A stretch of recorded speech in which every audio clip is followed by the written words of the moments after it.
말씀 여러분 안녕하세요. 하루 5분 하나님의 말씀에 심기는 매일 성경 묵상의 시간입니다.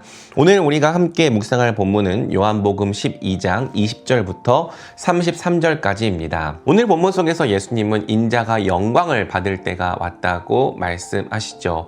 예수님은 하나님의 아들로서 높임을 받을 것입니다. 하나님은 예수님을 모든 이름 위에 뛰어나게 높여주실 것입니다. 그런데 중요한 것은 예수님께서 영광을 받기 위한 과정이죠. 예수님은 장차 자신이 당할 일을 비유로 말씀하십니다. 밀알 하나가 땅에 떨어져서 죽지 않으면 한 알 그대로 있고 죽으면 열매를 많이 맺는다.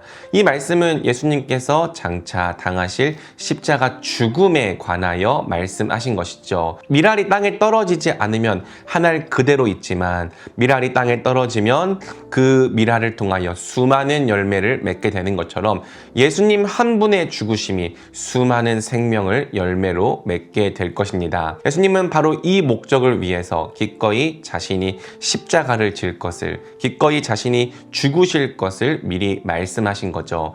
놀라운 일입니다. 어떻게 영광을 받는 것과 십자가에 달려 죽는 것이 연결될 수 있을까? 어쩌면 이 부분이 우리가 기독교에서 가장 힘들어하고 외면하고 싶은 불편한 부분이기도 하죠. 우리는 높아지고 싶고 인정받고 싶고 칭찬받고 싶습니다. 영광과 영예를 누리고 싶어 하죠. 성경은 그러한 욕구 자체가 잘못된 것은 아니라고 이야기합니다. 그런데 그것을 얻는 과정에 있어서 우리가 생각하는 것과 성경이 말하는 것은 다르죠. 우리는 어제 본문에서 본 것처럼 예수님께 대하여 세속적인 메시아관을 갖고 있습니다. 힘과 권력과 무력을 통해서 승리와 영광을 쟁취하는 그런 구원을 꿈꾸죠. 그러나 성경은 항상 반대를 이야기합니다. 낮아지는 것에 진정한 높아짐이 있다. 섬기는 것에 진정한 주인됨이 있고 또 죽는 것에 생명을 낳는 능력이 있다. 우리 예수님께서는 먼저 그것을 보여주시기 위해 또 그것으로 우리를 살리시기 위해 이 땅에 오셨다고 성경이 증언하는 거예요. 저와 여러분이 어떤 예수님을 믿고 있는지 다시 한번 되돌아보고 생각해 보면 좋겠습니다. 우리는 내가 원하는 모습대로의 구원자 상을 예수님께 투영하고 있는 것은 아닌지, 정말 우리가 믿고 섬기는 예수님이 낮아지심과 섬기심과 죽으심으로, 고난으로 우리에게 영광과 생명을 주신 분인지 돌아보시면 좋겠습니다. 성경은 분명히 후자의 예수님을 이야기하고 있죠. 예수님은 낮아지시고 죽으실 테지만 또한 높아지실 것입니다. 32절은 예수님께서 십자가를 통해 얻으신 권세와 능력으로 다시 높임을 받으실 때 모든 사람을 자신에게로 이끌어 올 것이라고 말씀하시죠. 오직 기독교 안에서 생명은 죽음을 통해, 헌신을 통해, 자기 희생을 통해 나을 수 있는 것입니다. 중요한 것은 예수님께서 이러한 길을 본인만 걸어가시는 것이 아니라 우리에게도 똑같이 따라오라고 명령하셨다는 거예요. 예수님은 말씀하십니다. 자기의 목숨을 사랑하는 사람은 잃을 것이요, 이 세상에서 자기의 목숨을 미워하는 사람은 영생에 이르도록 그 목숨을 보존할 것이다. 이 말씀은 역설적인 말씀이죠. 자기의 목숨을 사랑하는 사람, 즉 죽지 않으려고 하고 높아지려고 하고 어떻게든 이 세상에서 내 것을 취하고 빼앗기려 하지 않는 사람, 오히려 그 사람은 잃게 될 것이다. 모든 것을 빼앗기게 될 것이다. 그 사람은 낮아질 것이다. 예수님은 선언하신 것입니다. 그러나 자기의 목숨을 미워하는 사람, 곧 예수님께서 그러하신 것처럼 자기를 낮추고 자기를 내어주고 자기를 희생하는 사람, 고난도 기꺼이 받는 사람은 영생에 이르도록 그 목숨을 보존할 것이라고 성경은 말하는 거죠. 왜? 그것이 성경이 말하는 진리이기 때문에, 그것이 우리 예수님께서 몸소 먼저 가시며 우리에게 보여준 생명의 길이기 때문입니다.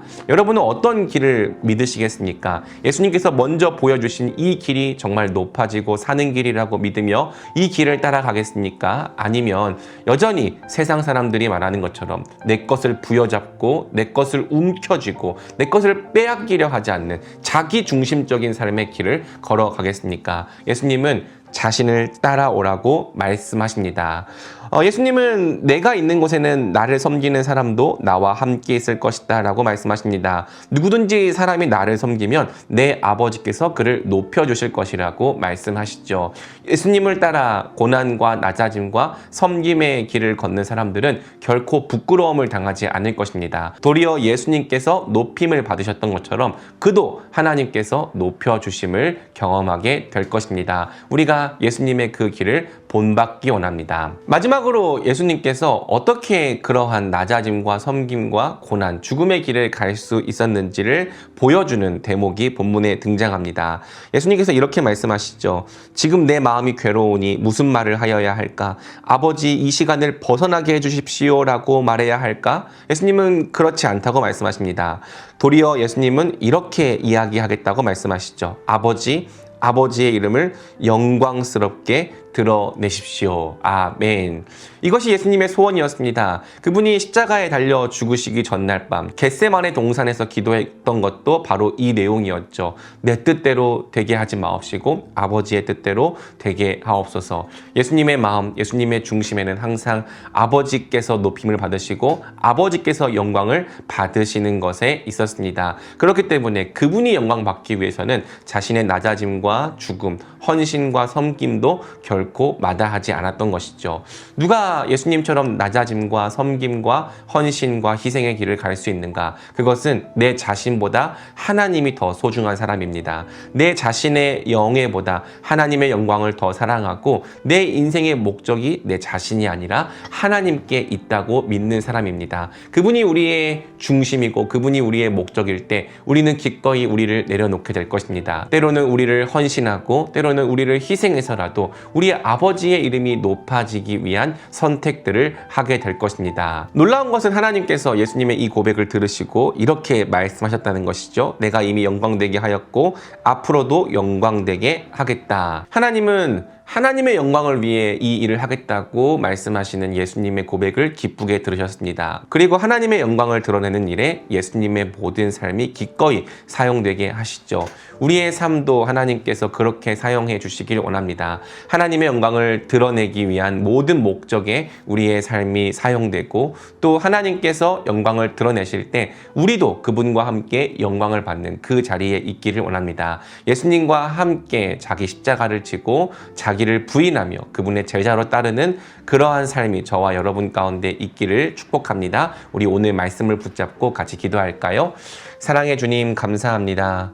예수님은 영광을 받으시기 위해 기꺼이 낮아지고 또 자기를 희생하는 길을 선택하셨습니다. 언제나 생명은 낮아지고 섬기고 희생하는 삶에서 나오기 때문입니다. 그분이 그렇게 높아지셨다는 사실을 우리가 성경에서 봅니다. 우리가 이 진리의 길을 따르게 하여 주옵소서. 내 것을 움켜쥐고 내 것을 붙잡고 내 것을 빼앗기지 않으려고 아등바등하는 삶, 자기중심적인 삶은 결국 모든 것을 잃게 될 수밖에 없지만 예수님과 함께 낮아지고 기꺼이 고난받는 삶은 결국 모든 것을 도로 되찾게 되리라는 하나님의 약속이 있음을 우리가 믿게 하여 주옵소서. 예수님이 오직 하나님의 영광을 위해 기꺼이 그 모든 시간들을 감당하셨던 것처럼 우리도 하나님의 이름과 영광을 위해 때로는 고난도 기쁘게 받는 자들이 되게 하여 주옵시고 하나님께서 당신의 영광을 충만하게 나타내실 때 우리도 그 영광에 함께 참여하는 자들, 그 영광으로부터 배제되지 않고 그 영광 가운데 함께 기뻐하는 자들 되게 하여 주옵소서. 그것이 우리의 소원이 되게 하여 주옵시고 그 날을 위해 우리도 예수님께서 먼저 가신 이 길을 제자로서 따라가는 자들 되게 하여 주옵소서. 하나님께서 높여주시는 인생들 되게 하여 주옵소서. 오늘도 이 말씀의 은혜와 또 이 말씀에 대한 순종이 우리 말씀이들의 삶 가운데 넘치기를 원하오며 이 모든 말씀 예수 그리스도의 이름으로 기도드립니다. 아멘.